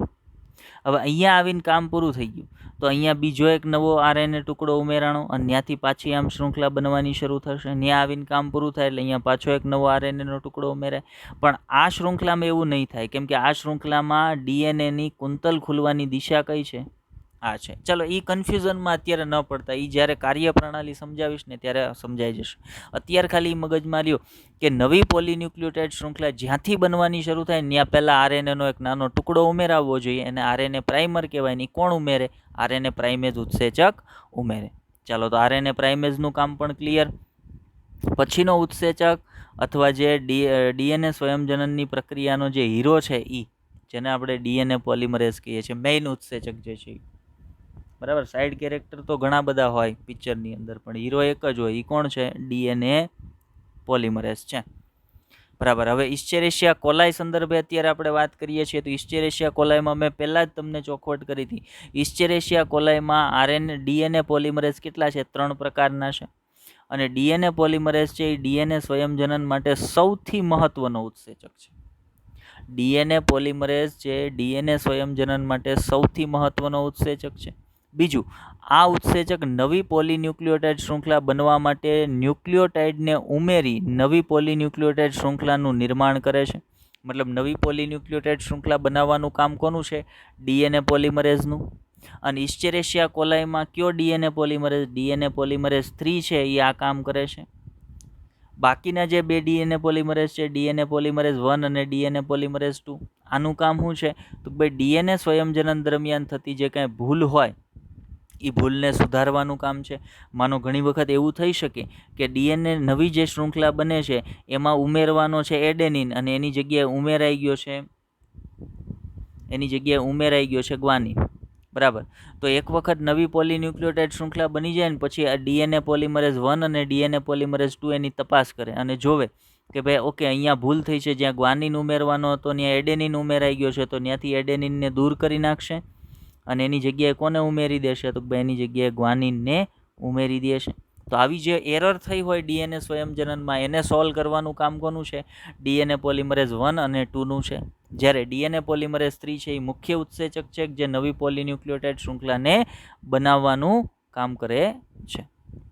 ચાલો, બીજું, ડીએનએ પોલિમરેઝ 3 અથવા તો ડીએનએ પોલિમરેઝ કઈ દિશામાં કામ કરે? ઇમ્પોર્ટન્ટ, સૌથી ઇમ્પોર્ટન્ટ માહિતી, ડીએનએ પોલિમરેઝ હંમેશા ડીએનએ પોલીન્યુક્લિયોટાઇડ શૃંખલાના 5' છેડાથી 3' છેડા તરફ કામ કરે. મતલબ ડીએનએ પોલિમરેઝ નવી પોલીન્યુક્લિયોટાઇડ શૃંખલાને નવી પોલીન્યુક્લિયોટાઇડ શૃંખલાના 5' છેડાથી 3' છેડા તરફ બનાવશે. અને નવી પોલીન્યુક્લિયોટાઇડ શૃંખલા 5' છેડાથી 3' છેડા તરફ બનશે તો નવી પોલીન્યુક્લિયોટાઇડ શૃંખલા જૂની પોલીન્યુક્લિયોટાઇડ શૃંખલાના 3' છેડેથી બનવાની શરૂ થશે. કેમ કે નવી પોલીન્યુક્લિયોટાઇડ શૃંખલાનો 5' છેડો જ્યાં હશે ત્યાં જૂની પોલીન્યુક્લિયોટાઇડ શૃંખલાનો કયો છેડો હોવો જોઈએ? 3' છેડો હોવો જોઈએ. તો આપણને એમ પૂછવામાં આવે કે નવી પોલીન્યુક્લિયોટાઇડ શૃંખલા બનવાની જ્યાંથી શરૂ થશે ત્યાં જૂની પોલીન્યુક્લિયોટાઇડ શૃંખલાનો કયો છેડો હશે? તો ભાઈ 3'. અને એમ પૂછે કે નવી પોલીન્યુક્લિયોટાઇડ શૃંખલા હંમેશા પોતાના કયા છેડેથી બનવાની શરૂ થાય? તો 5' છેડેથી બનવાની શરૂ થાય. અને ડીએનએ પોલિમરેઝ છે કયા છેડાથી કયા છેડા તરફ કામ કરે? તો 5' છેડાથી 3' છેડા તરફ કામ કરે. ચાલો, આ પણ માહિતી આપણને સમજાઈ ગઈ.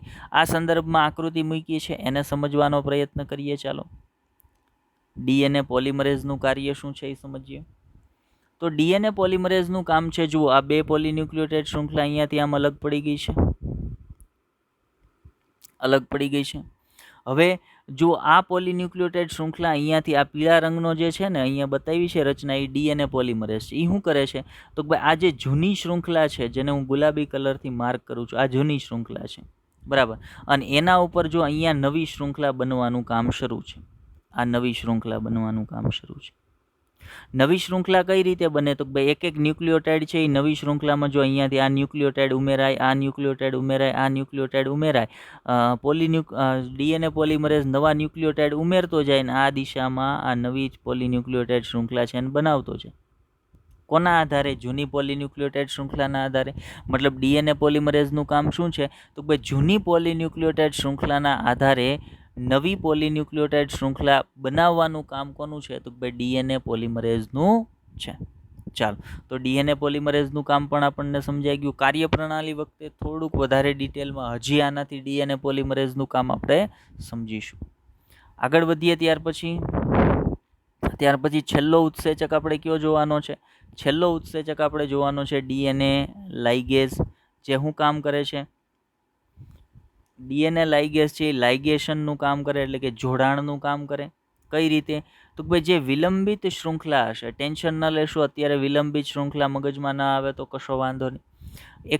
બે શૃંખલા, જે બે ડીએનએની અંદર જે ડીએનએ સ્વયંજનનમાં બે જૂની શૃંખલા છે એના પર બે નવી પોલીન્યુક્લિયોટાઇડ શૃંખલા બનશે. બેમાં એક પોલીન્યુક્લિયોટાઇડ શૃંખલા છે એની સળંગ બનશે અને એક પોલીન્યુક્લિયોટાઇડ શૃંખલા છે એની ત્રુટક બનશે. જે ત્રુટક બનશે ને એને વિલંબિત શૃંખલા કહેવાય. અને વિલંબિત શૃંખલામાં જે ડીએનએના નાના નાના ટુકડાઓ બન્યા હશે ને એને ઓકાઝાકી ટુકડા કહેવાય. એ ઓકાઝાકી ટુકડાઓની વચ્ચે શું હોય? આરએનએ પ્રાઇમર આવેલા હોય. એની વચ્ચે શું આવેલા? RNA primer. હવે એ શૃંખલા આખી બની જાય ને એટલે આરએનએ પ્રાઇમરને દૂર કરી નાખવામાં આવે, એટલે પછી શું વધે? ખાલી ઓકાઝાકી ટુકડા. અને ઓકાઝાકી ટુકડાની વચ્ચે શું હોય? ખાલી જગ્યા હોય. તો એ ખાલી જગ્યાને જોડવાનું કાર્ય કોણ કરે છે? લાઇગેઝ ઉત્સેચક કરે છે. જો શું કીધું? ડીએનએ સ્વયંજનન દરમિયાન જે શૃંખલા ત્રુટક રીતે બને છે તેમાં આરએનએ પ્રાઇમરની સંખ્યા ઘણી વધારે હોય છે, જેને અંતે તેમાંથી દૂર કરવામાં આવે છે. જ્યારે પ્રાઇમર દૂર થશે ત્યારે ડીએનએની શૃંખલા વચ્ચે ખાલી જગ્યાઓ છે એ રચાશે, જેને પૂરવા માટે ડીએનએ લાઇગેઝ એનું કાર્ય કરે છે. ચાલો એને સમજવા માટે એક આકૃતિ મૂકી છે આપણે. ઓકે, અહીંયા જો એક વ્યક્તિ છે એ બે ડીએનએના ટુકડાને જોડે છે. હવે ત્યાં તો ડીએનએની એક પોલીન્યુક્લિયોટાઇડ શૃંખલાના બે ટુકડાને જોડવાના હશે. અહીંયા આખો ડીએનએ સમજવા માટે કઈ રીતે જોડે છે એ સમજવા માટે બતાવ્યું છે. તો આ જે વ્યક્તિ છે એ સમજી લ્યો કે લાઇગેઝ ઉત્સેચક છે. એ શું કરે છે? તો ભાઈ બે જે ડીએનએના ટુકડા છે એની વચ્ચે થોડીક ખાલી જગ્યા ઊભી થઈ છે, તો એ આવી રીતે કરશે કે આ બાજુના પોલીન્યુક્લિયોટાઇડ શૃંખલાના ટુકડાને લેશે, આ બાજુના પોલીન્યુક્લિયોટાઇડ શૃંખલા આ બાજુના ડીએનએના ટુકડાને લેશે અને બંને ડીએનએના ટુકડાને આવી રીતે જોડી દેશે અને એક સળંગ ડીએનએ બનાવી નાખશે. તો ડીએનએના ટુકડાઓ વચ્ચે જે ખાલી જગ્યા છે એને પૂરી અને ડીએનએને જોડવાનું કામને કહેવાય લાઇગેશનનું કામ. તો લાઇગેશનનું કામ કરતો ઉત્સેચક કયો છે? તો ભાઈ ડીએનએ લાઇગેઝ ઉત્સેચક છે. ચાલો, તો આટલા ઉત્સેચકો છે એ ડીએનએ સ્વયંજનનની પ્રક્રિયામાં કાર્યરત હોય છે. તો મેં તમને શરૂઆતમાં જ કીધું હતું કે આજના લેક્ચરમાં આપણે મુખ્યત્વે કઈ બાબત પર વાત કરવાના છીએ? તો ભાઈ ડીએનએ સ્વયંજનનની પ્રક્રિયામાં કયા ઉત્સેચકો ભાગ લે છે એના સંદર્ભે વાત કરવાના છીએ. ચાલો, હવે આપણે એક કામ કરીશું. શું કામ કરીશું? આપણે તમને આપીશું હોમવર્ક. ચાલો, તો હોમવર્કમાં 4 ક્વેશ્ચન તમને આપવાના છે. ક્વેશ્ચનને ધ્યાનથી સાંભળજો. પહેલો ક્વેશ્ચન છે, હું અહીંયા લખતો નથી, તમારે સાંભળવાનો છે. પહેલો ક્વેશ્ચન છે, એવો પ્રથમ પ્રયોગ કે જેણે સાબિત કર્યું કે ન્યુક્લિક એસિડ એ જનીન દ્રવ્ય છે, એ કયો છે? એવો પ્રથમ પ્રયોગ કયો છે કે જેણે સાબિત કર્યું કે ન્યુક્લિક એસિડ એ જનીન દ્રવ્ય છે? એના એ પ્રશ્નમાં અને એ પ્રયોગ કયા વૈજ્ઞાનિકે રજૂ કર્યો હતો? આ તમારો પહેલો ક્વેશ્ચન છે કે પ્રથમ પ્રયોગ કે જેણે સાબિત કર્યું કે ન્યુક્લિક એસિડ જનીન દ્રવ્ય છે, એ પ્રયોગ કયો હતો અને કયા વૈજ્ઞાનિકે રજૂ કર્યો હતો? હવે વાત કરીએ ક્વેશ્ચન નંબર 2. બીજો પ્રયોગ કે જેણે સાબિતી આપી કે આરએનએ જનીન દ્રવ્ય તરીકે વર્તે છે. એવો પ્રયોગ કે જેણે સાબિતી આપી કે આરએનએ જનીન દ્રવ્ય તરીકે વર્તે છે, એ પ્રયોગ કયો હતો અને કયા વૈજ્ઞાનિકે રજૂ કર્યો હતો? આ તમારો બીજો ક્વેશ્ચન છે. ક્વેશ્ચન નંબર 3, સ્વયંજનન ડીએનએ સ્વયંજનનની અર્ધરૂઢિગત પદ્ધતિ ની પ્રાયોગિક સમજૂતી ડીએનએ સ્વયંજનનની અર્ધરૂઢિગત પદ્ધતિની પ્રાયોગિક સમજૂતી કયા વૈજ્ઞાનિકોએ આપી હતી? આ તમારો ત્રીજો ક્વેશ્ચન છે. હવે વાત કરીએ ક્વેશ્ચન નંબર 4, ચોથો ક્વેશ્ચન જે હોમવર્કનો છે, કે કયા વૈજ્ઞાનિકે જણાવ્યું હતું કે, ફરી વખત બોલું છું, કયા વૈજ્ઞાનિકે જણાવ્યું હતું કે રંગસૂત્ર પણ અર્ધ રૂઢિગત રીતે સ્વયંજનન પામે છે. અર્ધ રૂઢિગત રીતે સ્વયંજનન પામે છે. અને કઈ વનસ્પતિમાં? કયા વૈજ્ઞાનિકે આ વસ્તુ સમજાવી હતી અને કઈ વનસ્પતિમાં સમજાવી હતી? તો આ તમારા હોમવર્કના 4 ક્વેશ્ચન છે. બધાએ ફરજિયાત હોમવર્કના ક્વેશ્ચનો સોલ્વ કરવાના છે. કોમેન્ટની અંદર આન્સર છે એ કોમેન્ટ કરવાનો છે ફરજિયાતપણે બધાએ. આ બધા ક્વેશ્ચન હું જે તમને પૂછું છું એ ઇમ્પોર્ટન્ટ છે, કામના છે. એમનામાં આપણે માથાકૂટ નથી કરાવતા તમને. ચાલો, તો આજના લેક્ચરની અંદર આટલું જ. લેક્ચરને ધ્યાનથી જોજો, સમજવાનો પ્રયત્ન કરજો. ન સમજાતી બાબતોને કોમેન્ટ કરજો, આપણે ફરી એક વખત તમને સમજાવશું. બાકી બેસ્ટ ઓફ લક.